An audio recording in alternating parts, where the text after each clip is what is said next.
Hello and welcome to Smart Money, where today the focus is on investing offshore, but also on how to do it as tax efficiently as possible while tackling some of the estate planning challenges that come right along with it. And joining me in conversation today are Harry Joffe, Head of Legal Services, and Jennifer Arendse, who's GM of Investment Marketing at Discovery as well. Welcome to you both, and thanks so much for joining us today. Jen, I'm going to start off with you, right? Let's start off with your perspective on investing offshore in 2024, given the state of global markets right now. And then I guess with that context laid, if they haven't quite gotten the point yet, why it's important for South African investors to consider offshore investments. Thanks, Alishia. Thanks for having us today. I think if to answer your question around the current offshore landscape, for an ordinary investor, I think you can describe the current landscape in 3 words: noisy, unpredictable, as well as complicated. And I'll unpack a little bit more in a minute, but I want to say and add at the same time that the investment thesis, the reason why we invest offshore, hasn't changed and is as strong as ever. And we invest offshore to diversify our risk, and you get opportunities to offshore global opportunities. So, I mean, if you look at noisy because we are struggling to decipher between what is actual fundamental figures or factors that will impact the future prospects of growth of the country versus what is a noise signal will blow over. So we are concerned about things like the elections, upcoming elections, water shedding, load shedding, a number of things, but we struggle to decipher between what is right, what will impact us now versus what will blow over. Unpredictable. Not too long ago, we predicted that developed markets will actually go into a recession. But now today we know that didn't happen, and equity markets actually delivered some robust returns, provided you invested in the magnificent 7. The Alphabets, the Googles of the world, the Amazons, the Metas. So if you were invested, you would be smiling right now. Complicated, I think. I mean, it's not the why, like we said, that's under question. It's the what. So what do you invest in? Which asset classes? Which countries? Which currencies do you invest in? And then the how. How do you go about doing that? Do you invest it via a unit trust fund, direct stocks, direct offshore property?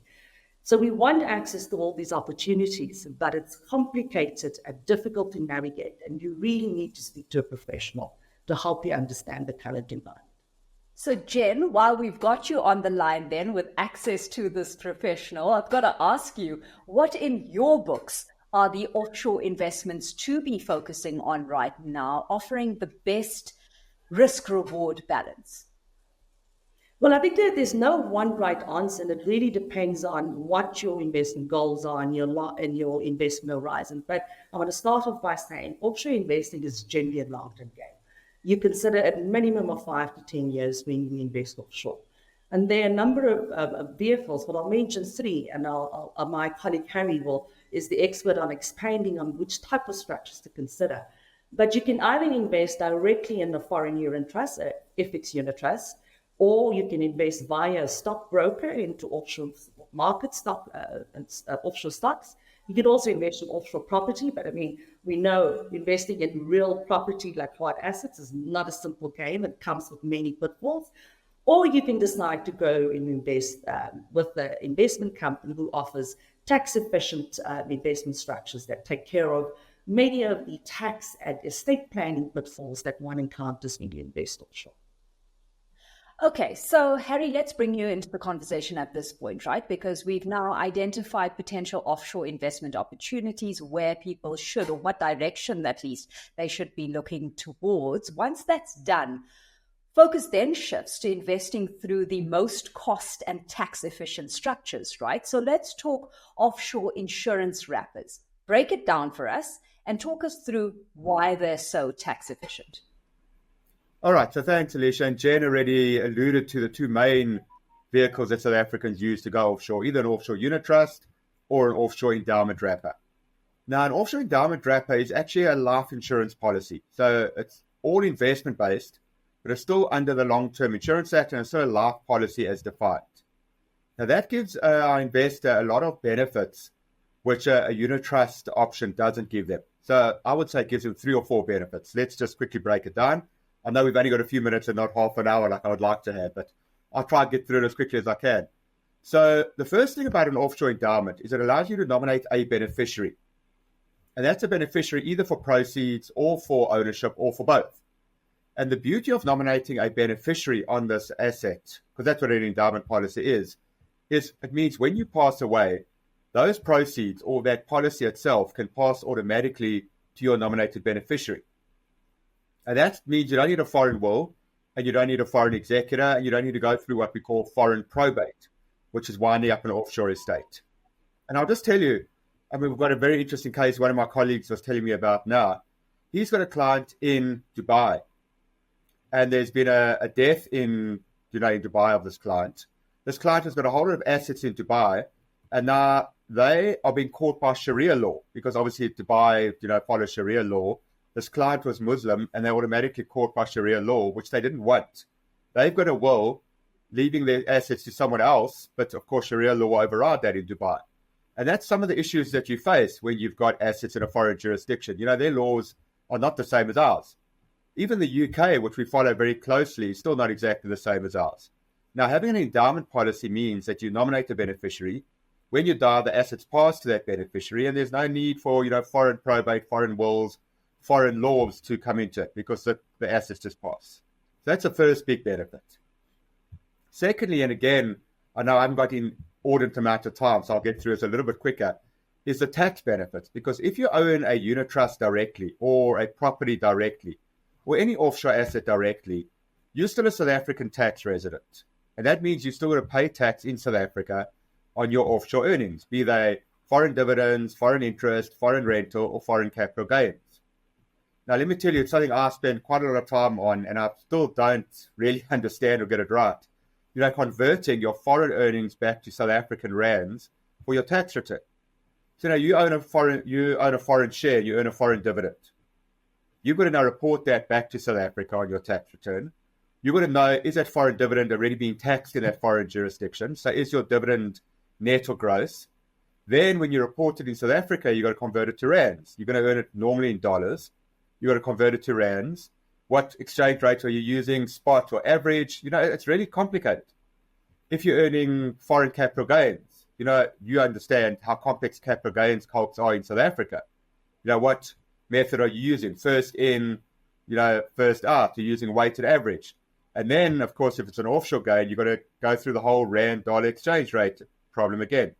If you're in an endowment wrapper, then you don't need to worry, because you're still paying tax, but the tax is paid on your behalf by the life insurer inside their fund. So you don't need to worry at the end of tax year, what was the rand-dollar average exchange rate, what was my net or gross dividend, what was my weighted average for capital gains. All that's calculated for you and done inside the fund on your behalf. So the tax is paid for you. And then, of course, the third benefit is inside that insurance wrapper, the insurance industry pays a fixed rate of tax. So we pay 30% on income tax, and we pay 12% on capital gains. Whereas you're a natural person, an individual, and you're making the capital gains in your own hands, you'll normally pay at 18%. I mean, not always, depends on your marginal rate, but your very normal rate for people investing offshore will be at 18%. So your tax is lower inside the fund. And then, of course, the fourth and final thing before you interrupt me, I've taken a bit of time, is the beauty of the offshore endowment wrapper is once you've got a life assured on, in terms of our Long-Term Insurance Act, after 3 years, that wrapper is protected against creditors. So it's giving you that additional creditor protection, almost as good as being in a trust. And that's, again, very useful for people going offshore, because you never know what's going to happen. Jen said you're investing for the long term. Who knows, in 10 years, who'll be coming after you. At least if you're an offshore endowment wrapper, you'll have creditor protection. Absolutely. And what great benefit to be derived there, Harry. I mean, you highlighted there the tax efficiencies, but then also the fact that, offshore insurance wrappers solve for the very many estate planning challenges, death and duty challenges as well, that South Africans with offshore assets continually face. Having said that, we're always alive to, this thing of, well, be wary when it sounds like it's too good to be true. Are there any risks to be cognizant of here? So, Alicia, I mean, the costs are always an issue. So you must always, as a client, shop around and get the best costs on your endowment wrapper. We obviously at Discovery think our costs are very effective and very competitive. But I mean, obviously there's a lot of other companies out there offering the same kind of wrappers, and clients must shop around and just look at the costs. The modern endowment wrapper, I must tell you, is very different to the old-fashioned one. But the old-fashioned ones are very expensive and they were very unwieldy. The modern ones that we offer and other insurance companies offer are very much more transparent. Their costs are much more, lower in terms of there's a graded scale depending on how much you're investing. And you'll find that access is much more available. So, an endowment wrapper, the one downside in terms of the Long-Term Insurance Act, you're only allowed one withdrawal in the first 5 years. But what all the insurance companies do with these offshore wrappers is they split the endowment policy into sub-policies. So in effect, you get 100 sub-policies, which means in effect, you got 100 withdrawals and not just one withdrawal. So as long as your insurance company that you're investing with offers that, your access is not such a big deal. And then it's just really an issue of the cost, which you must make sure are transparent and that you're getting the best rate, for the amount you're investing. So there's a lot of homework to be done in the background before you, really indulge and venture into this space. Jen, for first-time offshore investors, what are the main things that they should be focusing on when it comes to safeguarding their investment?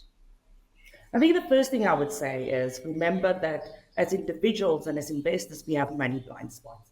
And we need professional advice to help us navigate the noisy, unpredictable, as well as complicated offshore investment environment.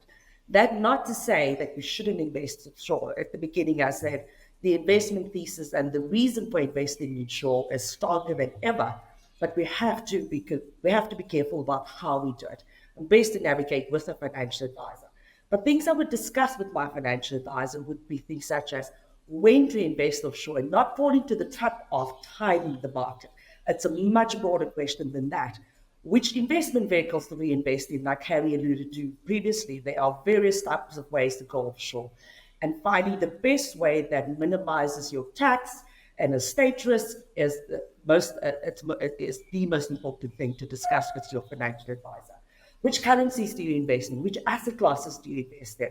Which countries do you invest in? I mean, this is the reason why you invest offshore, so that you can get the diversification as well as the reward from investing in different countries, different currencies, different asset classes, opportunities that you couldn't necessarily access locally.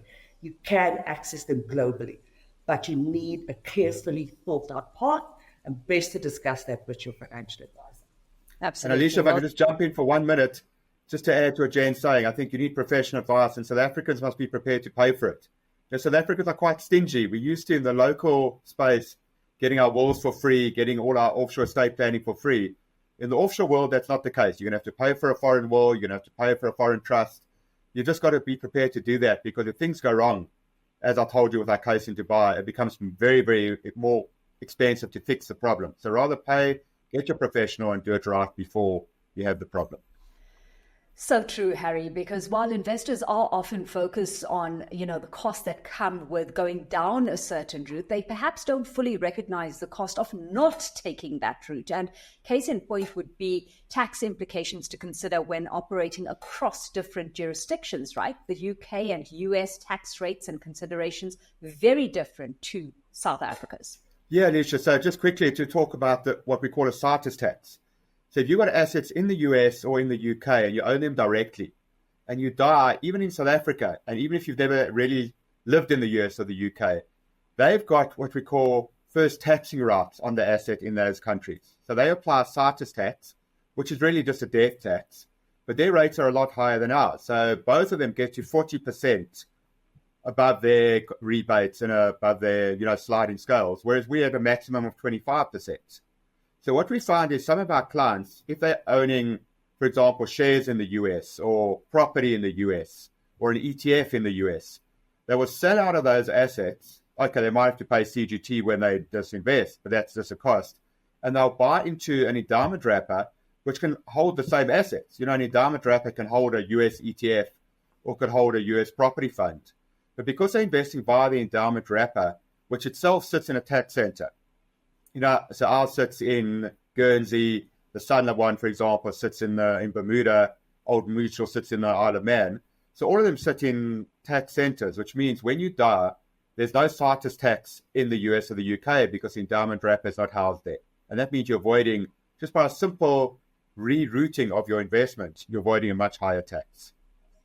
Absolutely. Well, Jen, Harry, it's been a pleasure catching up with the two of you today. Thanks so much for having joined us. Harry Joffe is Head of Legal Services and Jennifer Arendse is GM of Investment Marketing at Discovery.